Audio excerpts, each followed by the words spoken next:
നമസ്കാരം, നെഥിയാസ്മാജിക്കിൻ്റെ പുതിയൊരു എപ്പിസോഡിലേക്ക് എൻ്റെ എല്ലാ കൂട്ടുകാർക്കും സ്വാഗതം. അപ്പോൾ ഇന്നും കുറച്ച് ടിപ്സുമായിട്ടാണ് ഞാൻ വന്നിരിക്കുന്നത്. അപ്പോൾ ഇതിന് മുമ്പ് ഞാൻ കുറച്ച് കിച്ചൺ ടിപ്സ് ഉൾപ്പെടുത്തി ഒരു വീഡിയോ അപ്ലോഡ് ചെയ്തിട്ടുണ്ടായിരുന്നു. അപ്പോൾ അതിൻ്റെ ലിങ്ക് ഞാൻ ഡിസ്ക്രിപ്ഷൻ ബോക്സിൽ കൊടുക്കാം. കണ്ടിട്ടില്ലാത്തവരുണ്ടെങ്കിൽ ഒന്ന് കയറി കണ്ടിട്ട് ട്രൈ ചെയ്ത് നോക്കാം. അപ്പോൾ നമുക്ക് പോകാം ഇന്നത്തെ വീഡിയോയിലേക്ക്. അപ്പോൾ ആദ്യത്തെ ടിപ്പെന്ന് പറയുന്നത് നമ്മളുടെ ദോശ നല്ല ക്രിസ്പി ആയിട്ട് കിട്ടാനുള്ളൊരു ടിപ്പാണ്. അതിനായിട്ട് നമ്മൾ ദോശമാവ് അരച്ച് വെച്ച് അത് പിറ്റേ ദിവസമായിരിക്കുമല്ലോ, നമ്മൾ ഫെർമെൻറ്റേഷൻ ആയതിനു ശേഷമായിരിക്കുമല്ലോ എടുക്കുക. അപ്പോൾ അതിന് ശേഷം നമ്മൾ യൂസ് ചെയ്യുന്നതിന് മുമ്പായിട്ട് അതിലേക്ക് കുറച്ച് ഓയിൽ കൂടി ഒഴിച്ചു കൊടുത്തിട്ട് നമ്മൾ ദോശ ചുട്ടെടുക്കുകയാണെങ്കിൽ ദോശ നല്ല ക്രിസ്പി ആയിട്ട് കിട്ടും. നമ്മൾ സാധാരണ അതിൽ നല്ലെണ്ണയോ അല്ലെങ്കിൽ നെയ്യോ ഒക്കെ ചേർത്ത് കൊടുക്കാറുണ്ട് ദോശ നല്ല ക്രിസ്പി ആവാൻ. അപ്പോൾ ഇതുപോലെ മാവിലേക്ക് കുറച്ച് ഓയിൽ ചേർത്തിട്ട് നമ്മൾ ദോശ ചുട്ടെടുക്കുകയാണെങ്കിൽ ദോശ നല്ല ക്രിസ്പി ആയിട്ടിരിക്കാൻ അത് സഹായിക്കും. ഇനി അടുത്ത ടിപ്പെന്ന് പറയുന്നത് നമ്മളുടെ കിച്ചൺ സിങ്ക് ക്ലീൻ ചെയ്യാനായിട്ടുള്ളൊരു ടിപ്പാണ്. അപ്പോൾ അതിനായിട്ട് ഞാനിവിടെ യൂസ് ചെയ്യുന്നത് നമ്മളുടെ ദോശമാവാണ്. അപ്പോൾ നമ്മൾ എന്തായാലും ദോശയൊക്കെ ഉണ്ടാക്കി കഴിയുമ്പോഴത്തേക്കും ദോശമാവ് കുറച്ചൊക്കെ അധികം വരുമല്ലോ, നമ്മളത് കളയും. അപ്പോൾ അതിൽ നിന്ന് കുറച്ച് 1 ടീസ്പൂണോളം ദോശമാവ് മാത്രം മതി. അത് നമുക്കിതായി ഈ സിങ്കിലേക്ക് ഇതുപോലെ ഒന്ന് ഒഴിച്ചു കൊടുത്തിട്ട് നമ്മളുടെ കൈ വെച്ച് നന്നായിട്ട് അതെല്ലാ ഭാഗത്തും വരുന്ന രീതിയിൽ ഒന്ന് നമുക്ക് അപ്ലൈ ചെയ്ത് കൊടുക്കാം.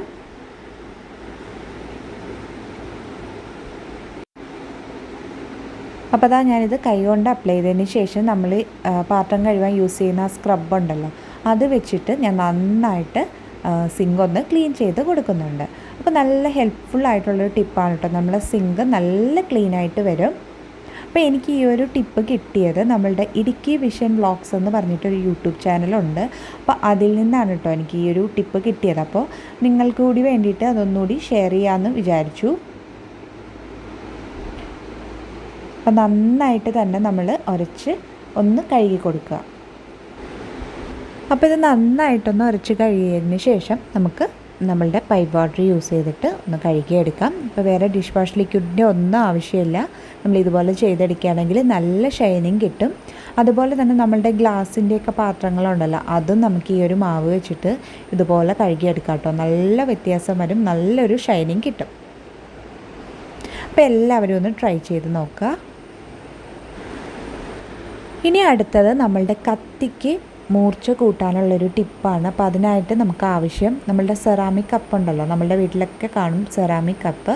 അതിൻ്റെ ബാക്ക് സൈഡ് വെച്ചിട്ടാണ് നമ്മൾ ഈ ഒരു കത്തിക്ക് മൂർച്ച കൂട്ടുന്നത്. അപ്പോൾ അതിനായിട്ട് നമ്മളുടെ കത്തിയുടെ ആ മൂർച്ച കൂട്ടേണ്ട ആ ഒരു ഭാഗം ഇതുപോലെ മുന്നിലോട്ടും പിന്നിലോട്ടും ആക്കിയിട്ട് കുറച്ച് നേരം ഒന്ന് ചെയ്യണം കേട്ടോ. ഒരു 4-5 മിനിറ്റോളം ഇതുപോലെ നമ്മളൊന്ന് ആക്കി കൊടുക്കുകയാണെങ്കിൽ നല്ല മൂർച്ച കിട്ടും. അപ്പോൾ എല്ലാവരും ഇത് ട്രൈ ചെയ്ത് നോക്കുക. നല്ല യൂസ്ഫുൾ ആയിട്ടുള്ളൊരു ടിപ്പാണ്. നമ്മൾ കൂടുതൽ പ്രസ് ചെയ്യുകയൊന്നും വേണ്ട, ഇതുപോലെ ഒന്ന് ബാക്കിലോട്ടും ഫ്രണ്ടിലോട്ടും മാറ്റി മാറ്റി ഒന്ന് ആക്കി കൊടുത്താൽ മതി. നല്ല പോലെ കത്തിക്ക് മൂർച്ച കൂട്ടി കിട്ടും. അപ്പോൾ അതാ ഞാനിപ്പോൾ ഇത് കുറച്ച് നേരം ഒന്ന് ആക്കി കൊടുത്തിട്ടുണ്ട്. ഇപ്പോൾ നന്നായിട്ട് എൻ്റെ മൂർച്ച കൂടി വന്നിട്ടുണ്ട്. അപ്പോൾ എല്ലാവരും ഈ ഒരു ടിപ്പ് ട്രൈ ചെയ്ത് നോക്കുക. പിന്നെ അടുത്ത ടിപ്പ് നമ്മളുടെ കത്രിക ഉണ്ടല്ലോ, സിസേഴ്സ്, അതിന് മൂർച്ച കൂട്ടാനുള്ളൊരു ടിപ്പാണ്. അപ്പോൾ നമ്മൾ കത്തിയുടെ മൂർച്ച കൂട്ടുന്ന അത്ര ഈസി അല്ല കത്രികയ്ക്ക് മൂർച്ച കൂട്ടിയെടുക്കാൻ. അപ്പോൾ അതിനായിട്ട് നമുക്കിവിടെ ആവശ്യം നമ്മളുടെ വീട്ടിലേക്ക് ടാബ്ലറ്റിൻ്റെ ഒഴിഞ്ഞ കവറുകൾ ഉണ്ടാവുമല്ലോ, ഇതുപോലുള്ളത്. അപ്പോൾ എല്ലാവരുടെ വീട്ടിലും ഉണ്ടാവുന്നതാണ്. അപ്പോൾ ഇതുപോലുള്ളൊരു കവറാണ് നമുക്ക് ആവശ്യം. അപ്പോൾ ഇത് നമ്മൾ ഒന്ന് ഈ കത്രിക യൂസ് ചെയ്തിട്ട് ചെറുതായിട്ടൊന്ന് കട്ട് ചെയ്ത് കൊടുക്കുക.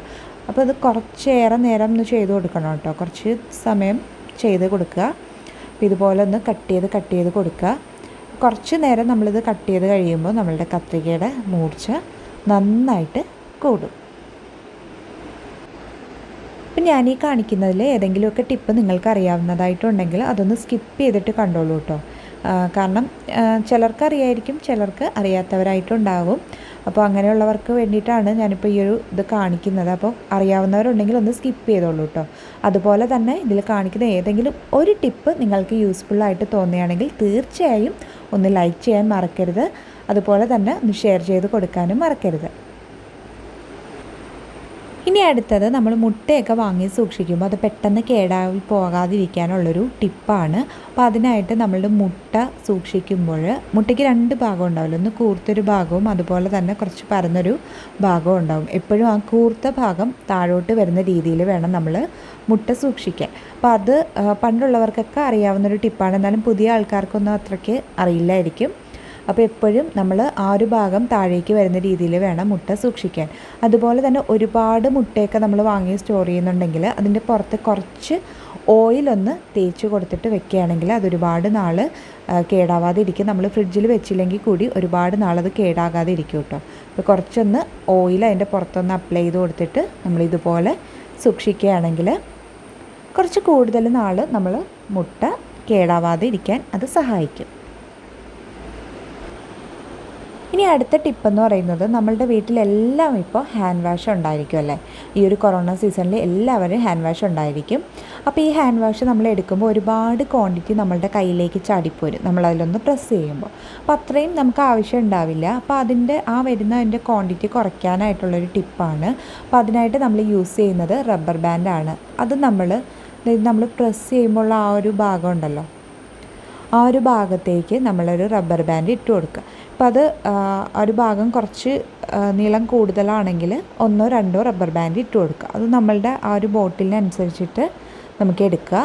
അപ്പോൾ ആ ഒരു ഭാഗത്ത് ഇതുപോലെ റബ്ബർ ബാൻഡ് ഒന്ന് ചുറ്റി കൊടുക്കുക. അപ്പോൾ ഞാനിപ്പോൾ ഇവിടെ 2 റബ്ബർ ബാൻഡ് ഇടുന്നുണ്ട് കേട്ടോ. അത്യാവശ്യം നല്ല നീളം ഉള്ളൊരു ഭാഗമാണ്. അപ്പോൾ ഞാൻ അതിൽ ഒരു റബ്ബർ ബാൻഡും കൂടി ഒന്ന് സെക്യൂർ ചെയ്തെടുക്കുന്നുണ്ട്.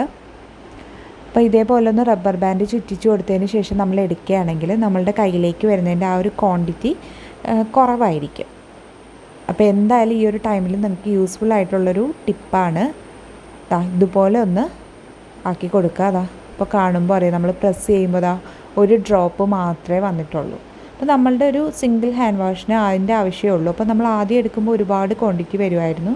അപ്പോൾ ഈ ഒരു റബ്ബർ ബാൻഡ് ചുറ്റിയതിന് ശേഷം എടുക്കുമ്പോൾ നമുക്ക് ആവശ്യമുള്ള ആ ഒരു ഡ്രോപ്പ് മാത്രമേ വരുള്ളൂ.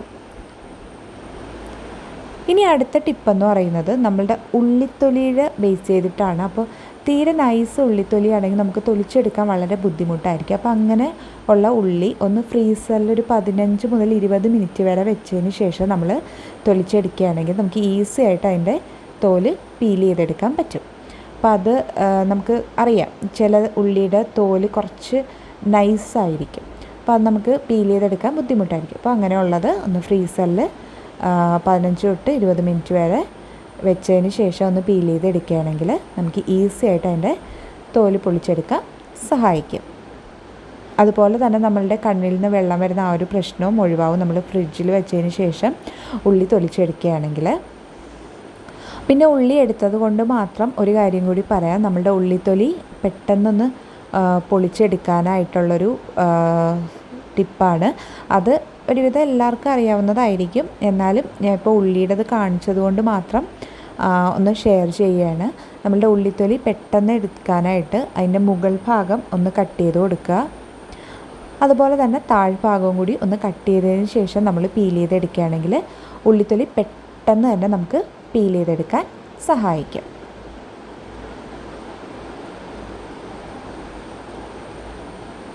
ഇതാ കണ്ടോ, നല്ല ഈസി ആയിട്ട് നമുക്ക് അതിൻ്റെ തൊലി കളഞ്ഞെടുക്കാൻ സഹായിക്കും. അപ്പോൾ ഇത്രയേ ഉള്ളൂ ഇന്നത്തെ വീഡിയോ. അപ്പോൾ ഞാൻ നേരത്തെ പറഞ്ഞ കൂട്ട് ഇതിലേതെങ്കിലും ഒരു ടിപ്പ് നിങ്ങൾക്ക് യൂസ്ഫുൾ ആവുകയാണെങ്കിൽ ഒന്ന് ലൈക്ക് ചെയ്യുക, അതുപോലെ തന്നെ ഒന്ന് ഷെയർ ചെയ്ത് കൊടുക്കുക. പിന്നെ ചാനൽ ഇതുവരെ സബ്സ്ക്രൈബ് ചെയ്യാത്ത ആരെങ്കിലും ഉണ്ടെങ്കിൽ ഒന്ന് സബ്സ്ക്രൈബ് ചെയ്ത് സപ്പോർട്ട് ചെയ്യുക. അപ്പോൾ മറ്റൊരു നല്ല വീഡിയോയുമായി നമുക്ക് വീണ്ടും കാണാം. അതുവരെ thank you, bye, thanks for watching.